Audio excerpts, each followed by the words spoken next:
அஸ்ஸலாமு அலைக்கும், வணக்கம், குட் ஈவினிங். ஐ திங்க் நான் தான் இந்த இந்த கூட்டத்திலேயே தமிழ்நாட்டில் வளராத ஒரு பையன்.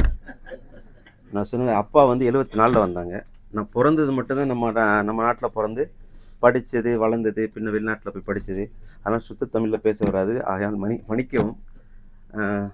ஒரு ஒரு எங்கள் வாப்பான்னு சொல்லுவோம். அப்பாவை வந்து நிறைய பேருக்கு தெரியும், இன்னும் இருக்கிறாங்க.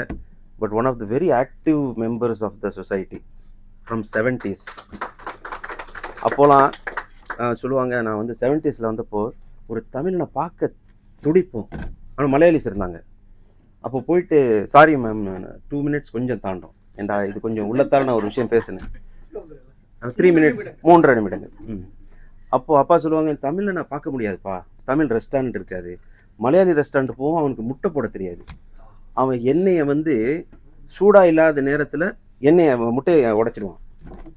அப்போது நான் போவேன் கிச்சனுக்குள்ளே போயிட்டு சொல்லுவேன்டே, அது எண்ணெய் முதல்ல கொதிக்கணும்ப்பா, அதுக்கப்புறம் போட்டால் தான் அது நல்லா புசு புசுன்னு வரும் அப்படின்னு சொல்லிட்டு 74 வந்து ரெஸ்டாரண்ட்டில் போய் நான் முட்டை போட சொல்லிக் கொடுப்போம்ப்பா. அப்படிப்பட்ட காலத்தை தாண்டி இன்னைக்கு தடிக்கு விழுந்தா தமிழ் ரெஸ்டாரண்ட்டு, தடிக்கு விழுந்தா தமிழ் வியாபாரங்கள். இன்னைக்கு தமிழ் டாக்டர்ஸு, தமிழ் இன்ஜினியர்ஸு, தமிழ் சயின்டிஸ்ட்ஸு போய் இருக்கிறான்.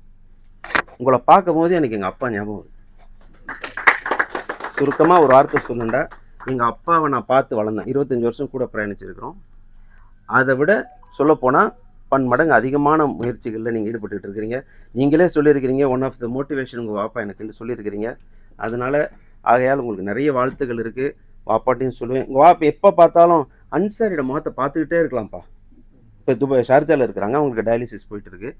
அடிக்கடி ஷார்ஜா போனாலும் வசீர் ஆஜியாரும் அன்சாரி ஆஜியாரும் போய் பார்த்துருவாங்க.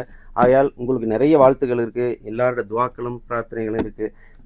டாக்டர் சார் சொன்ன மாதிரி நீங்கள் நேஷ்னல் மட்டும் இல்லை, குளோபல் அவார்ட்ஸ் நிறைய வாங்குவீங்க. அதுக்கு எங்களுடைய துவாக்கள் பிரார்த்தனைகள். நன்றி, வணக்கம்.